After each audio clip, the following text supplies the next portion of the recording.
Bonjour à tous, bienvenue sur Sensation. Je suis aujourd'hui avec Fabien Chenel, directeur de la Fête de la Nature. Bonjour. Bonjour. Alors, pouvez-vous présenter à nos auditeurs la Fête de la Nature? Bah, la fête de la nature, c'est une célébration nationale, comme on le connaît pour la musique, pour le patrimoine. Elle a donc lieu une fois par an, et ce sur tout le territoire français, et plus particulièrement au mois de mai, puisque les organisateurs, enfin les initiateurs de cet événement ont choisi comme point d'accroche, point d'appui, la Journée internationale de la biodiversité qui a lieu le 22 mai. Et comment on peut avoir connaissance du programme, de la programmation de cette année? Alors la programmation, elle se constitue aujourd'hui et elle sera visible à partir du mois d'avril sur le site internet fêtedelanature.com. Il y a un moteur de recherche qui permet de trouver la manifestation, l'animation à côté de chez soi. Et où est-ce qu'en France on peut participer à cette fête? Est-ce qu'il y a des endroits spécifiques ou alors on peut participer un peu partout en France métropolitaine? Alors avec plus de 2000 lieux en 2022 et un nombre de lieux croissant, il est clair que chaque citoyen aura la capacité à bénéficier d'une animation vraiment à proximité de chez lui sur l'ensemble du territoire. Après, il y a des régions qui sont beaucoup plus productives, dynamiques sur ces sujets-là, mais chacun sera servi. Et justement, parlant de ces territoires, est-ce que on peut aussi fêter la nature dans les territoires d'outre-mer? Oui, bien sûr, et d'ailleurs la biodiversité en tant que telle est très présente et majoritairement présente en termes de diversité sur ces territoires. Et puis, bah, les acteurs de que ce soit de la Guyane, de la Guadeloupe, de la Réunion, de Mayotte, de la Martinique sont très, très actifs avec des programmes qui font rêver et qui donnent envie, peut-être, d'aller un petit peu plus loin qu'à côté de chez soi. Et est-ce que cet événement s'articule chaque année autour d'un thème spécifique? Alors pendant de longues années, nous choisissions une thématique, que nous proposions, hein, c'était pas obligatoire, à l'ensemble des organisateurs. On a cessé, depuis 2 ans parce que la nature, c'est une diversité d'approches, une diversité de sujets et donc nous ne proposons pas une thématique, mais plusieurs thématiques. Quelques exemples cette année, on va proposer, d'ouvrir son jardin pour montrer la diversité des petites bêtes qu'on a dans ces herbes folles. On va inciter, ceux qui vivent en ville à aller s'intéresser à la nature présente, qu'elle soit sur les trottoirs, dans les friches, dans les parcs. Et puis on va, aussi, proposer, des thématiques autour de la nature la nuit ou encore de, certains programmes, spécifiques sur le de protection, type, les atlas de la biodiversité communale qui sont portés, comme son nom l'indique, par des communes. Donc, là, on va aller, s'intéresser aux inventaires que les acteurs d'un territoire peuvent faire sur leur territoire. En parlant de communes, qui sont les acteurs de la fête de la nature? C'est-à-dire qui sont ceux qui peuvent l'organiser? Est-ce que ce sont des particuliers, des associations, des collectivités ou alors des organismes publics? Pas tous.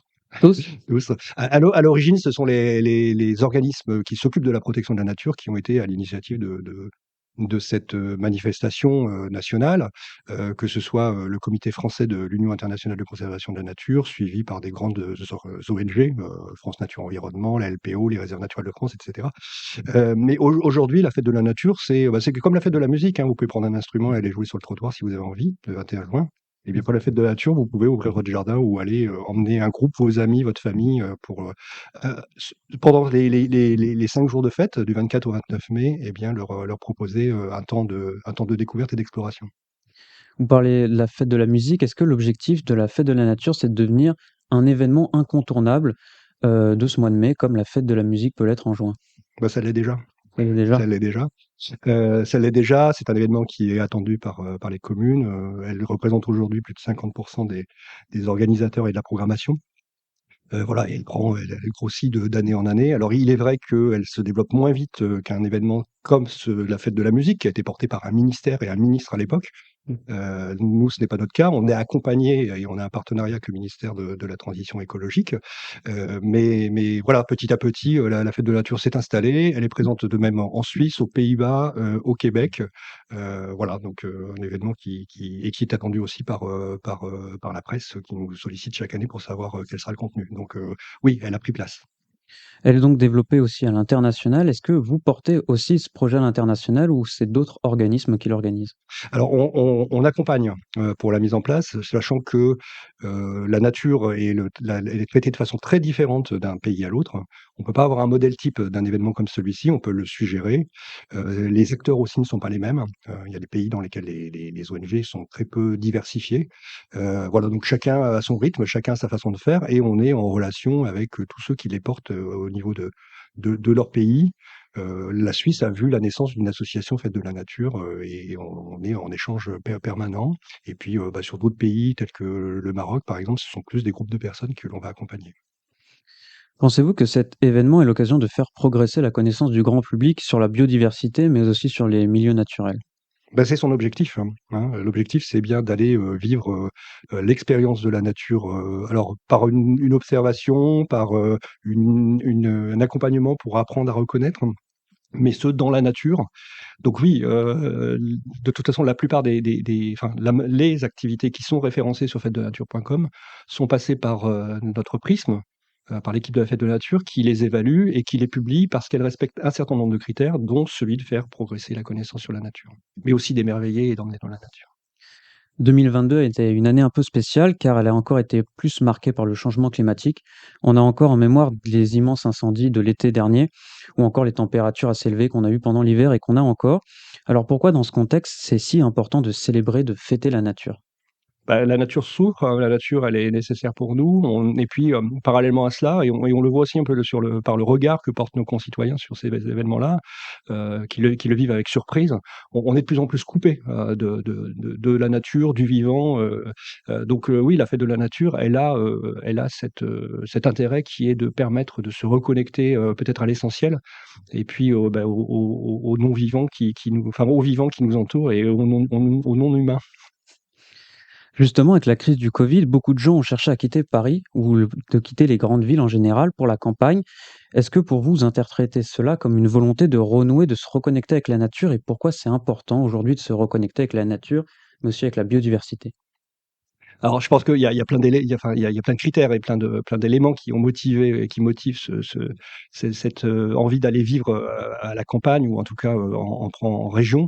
La nature en est un. On l'a vu, hein, c'est tous ces personnes qui témoignaient de leur capacité à réécouter les chants d'oiseaux, à réécouter les sons de la nature, à ressentir des odeurs parce qu'il y avait plus de voitures et plus de pollution dans les villes. Voilà, c'est un élément, mais bien évidemment, c'est aussi l'idée de se reconnecter avec soi et avec des principes de vie peut-être plus sains et différents. Se connecter avec la nature, bah, c'est prendre conscience du monde qui nous entoure. On a une culture scientifique, on a une culture politique, on a une culture, il faudrait une culture naturaliste, quoi.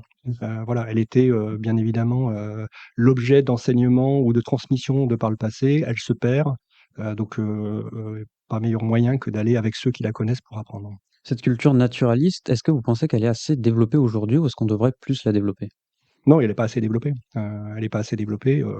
On n'en parle pas d'ailleurs.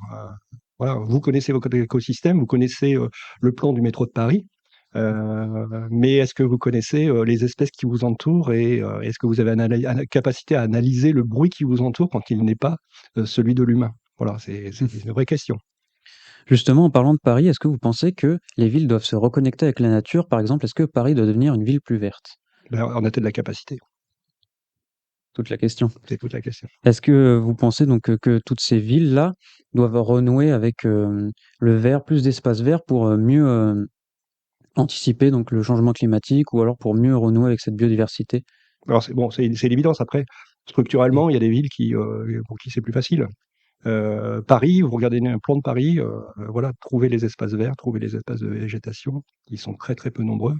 Donc peut-être que il faudrait une volonté politique très, très forte. Peut-être qu'il faut renoncer à certains espaces, urbanisés, quitte peut-être à retirer du béton à certains endroits. Mais, si c'est et puis réfléchir aussi à un plan, de renaturation ou de mise en perspective d'une nature, cohérente avec le territoire, hein.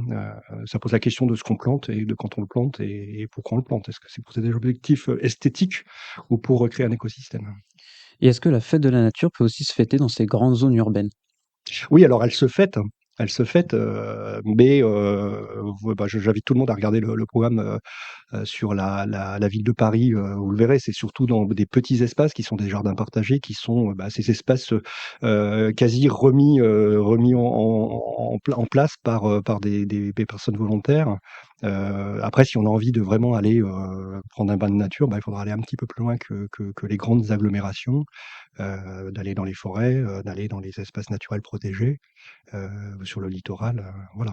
Mais oui, il est possible, et nous avons un programme spécifique sur cet écosystème urbain. Merci Fabien Chenel d'avoir été avec vous. Je rappelle que vous êtes directeur de la Fête de la Nature. Pour plus d'informations sur l'événement, rendez-vous sur le site fête-de-la-nature.com. Et pour revoir ou réécouter cette émission, vous pouvez vous rendre sur notre site ou notre application Radio Sensation.